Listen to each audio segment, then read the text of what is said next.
Shalom, salam sejahtera untuk kita semua. Kembali hari ini kita akan menikmati firman Tuhan dalam KPA Online. Sebelumnya, mari kita berdoa. Bapa dalam surga, kami naikkan syukur karena kasih kemurahan-Mu yang terus mengalir bagi kami.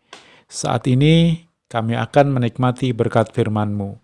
Mari Tuhan, urapi kami semua, sehingga setiap apa yang disampaikan hamba-Mu menjadi berkat bagi kami. Terima kasih Tuhan, kami akan sambut berkat firman-Mu dengan penuh ucapan syukur, di dalam nama Tuhan Yesus Kristus, Juru Selamat kami. Haleluya, amin.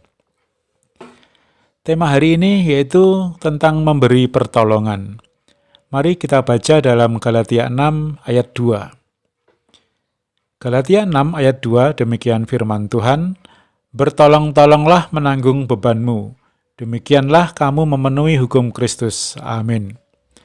Saudaraku, ada cerita tentang lomba mendaki gunung. Saat pendakian, ada seorang peserta yang terperosok ke jurang. Banyak peserta yang melihat, tetapi mereka tidak peduli karena mereka harus mencapai puncak supaya bisa menang dalam perlombaan itu. Tapi ada satu peserta yang melihat, lalu dia menggunakan tali untuk turun dan menolong peserta yang terperosok itu, sehingga selamat dari jurang. Meski akhirnya orang yang menolong itu tidak mendapat juara, tetapi dia sudah melakukan apa yang benar, yaitu menyelamatkan orang lain. Cerita singkat ini adalah gambaran realita kehidupan di dunia ini. Banyak orang-orang yang membutuhkan pertolongan, tapi banyak juga orang-orang yang tidak peduli. Bukan hanya orang-orang yang tidak mengerti firman Tuhan, tapi orang-orang yang mengerti firman Tuhan pun juga tidak sedikit yang tidak memiliki kepedulian. Dalam Lukas 10, Yesus bercerita tentang seorang yang turun dari Yerusalem menuju Yeriko. Di tengah jalan, dia dirampok dan dipukuli sehingga setengah mati. Ada orang Lewi yang lewat, tetapi dia tidak mau menolong. Lalu ada seorang imam yang lewat, tetapi juga tidak mau menolong. Orang Lewi dan imam adalah orang-orang yang memahami firman Tuhan, paham akan hukum Tuhan, tetapi mereka tidak mau menolong. Justru akhirnya orang Samaria saat dia lewat, orang yang dianggap tidak mengenal Tuhan itu yang menolong. Sebagai sesama manusia, seharusnya kita saling menolong, memberikan pertolongan kepada orang yang kita ketahui kalau orang tersebut memang butuh pertolongan. Itulah yang diajarkan Tuhan kepada kita. Nah, saudara-saudaraku yang terkasih dalam Tuhan, mengapa kita harus menolong? Karena itu adalah perintah Tuhan. Ayat yang kita baca di awal adalah bertolong-tolonglah. Dalam Matius 22 ayat 39 juga dituliskan, "Kasihilah sesamamu manusia seperti dirimu sendiri." Yesus mengajarkan kita untuk memberi pertolongan kepada sesama kita, memiliki kepedulian terhadap orang lain, menolong dan mengasihi sesama. Itu juga adalah salah satu bukti bahwa kita mengasihi Tuhan. Kalau kita tidak pernah memberi pertolongan kepada orang lain, berarti kasih kita kepada Tuhan masih tipis, atau sebenarnya kita tidak memiliki atau tidak mengasihi Tuhan. Karena kalau kita mengasihi Tuhan, pasti kita akan mengasihi sesama kita. Menolong orang lain selain itu adalah perintah Tuhan juga karena kita ini manusia lemah dan butuh orang lain. Dalam Pengkhotbah 4 ayat 9 dan 10 dituliskan, "Berdua lebih baik daripada seorang diri, karena mereka menerima upah yang baik dari jerih payah mereka. Karena kalau mereka jatuh, yang seorang mengangkat temannya, tetapi orang yang jatuh, yang tidak mempunyai orang lain untuk mengangkatnya." Saudaraku yang terkasih, tidak ada manusia super di dunia ini, termasuk saya dan saudara. Ada saatnya kita kuat sekali, sanggup menghadapi berbagai masalah dan pencobaan, tidak kekurangan apapun, semuanya serba tercukupi. Tapi suatu ketika kita juga mengalami kelelahan, lemah dan tidak berdaya. Saat itulah kita membutuhkan pertolongan orang lain. Kita memang sudah berdoa kepada Tuhan, Dan Tuhan sering memakai atau menggerakkan orang lain untuk memberi pertolongan kepada kita. Maka saat kita mampu dan kuat, mari kita memberikan pertolongan kepada orang lain. Nah, saudaraku yang terkasih, bentuk pertolongan apa yang Tuhan mau, yang supaya kita kerjakan atau kita lakukan? Yang pertama adalah pertolongan di dalam doa atau pertolongan dengan doa. Dalam Yakobus 5 ayat 16 dituliskan, "Karena itu hendaklah kamu saling mengaku dosamu dan saling mendoakan, supaya kamu sembuh. Doa orang yang benar bila dengan yakin didoakan sangat besar kuasanya." Doa adalah pertolongan yang sangat kuat. Setiap orang yang membutuhkan pertolongan pasti secara pribadi dia sudah berdoa. Tapi kalau kita doakan atau kita ajak berdoa bersama, dia akan lebih dikuatkan imannya. Firman Tuhan juga ada yang berkata, jika dua orang sepakat meminta kepada Tuhan, maka doa itu akan dikabulkan.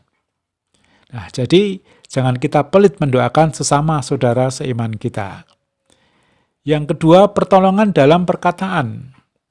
Dalam Amsal 12 ayat 25, dituliskan, kekhawatiran dalam hati membungkukkan orang, tetapi perkataan yang baik menggembirakan dia. Pertolongan yang Tuhan mau yang kita lakukan adalah pertolongan dalam perkataan. Perkataan itu sangat besar pengaruhnya. Kata-kata yang baik akan memberikan kebaikan atau membawa kebaikan. Kata-kata yang buruk akan membawa keburukan juga atau memberikan keburukan. Dengan kata-kata kita bisa menguatkan orang-orang yang lemah. Dengan perkataan juga kita bisa memberi penghiburan. Untuk itu, jadikanlah perkataan kita menjadi perkataan yang menguatkan, menghibur, dan membangkitkan semangat.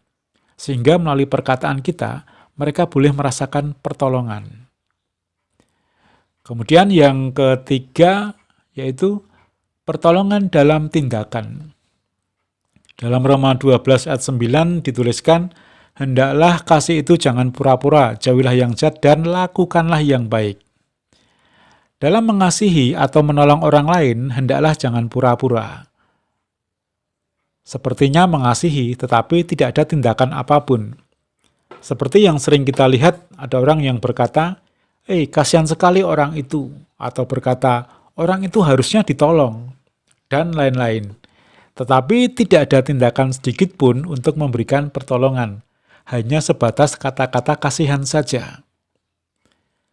Tuhan menghendaki kita memberi pertolongan kepada orang lain dengan tindakan, melakukan hal yang baik kepada orang lain, yaitu orang yang membutuhkan pertolongan itu, memberikan waktu, mungkin tenaga atau materi, dan masih banyak lagi yang bisa kita berikan dengan tindakan. Nah, saudaraku yang terkasih dalam Tuhan, Tuhan mau kita memberikan pertolongan kepada orang lain, yaitu dengan yang pertama doa, yang kedua dengan perkataan yang baik, dan yang ketiga dengan tindakan.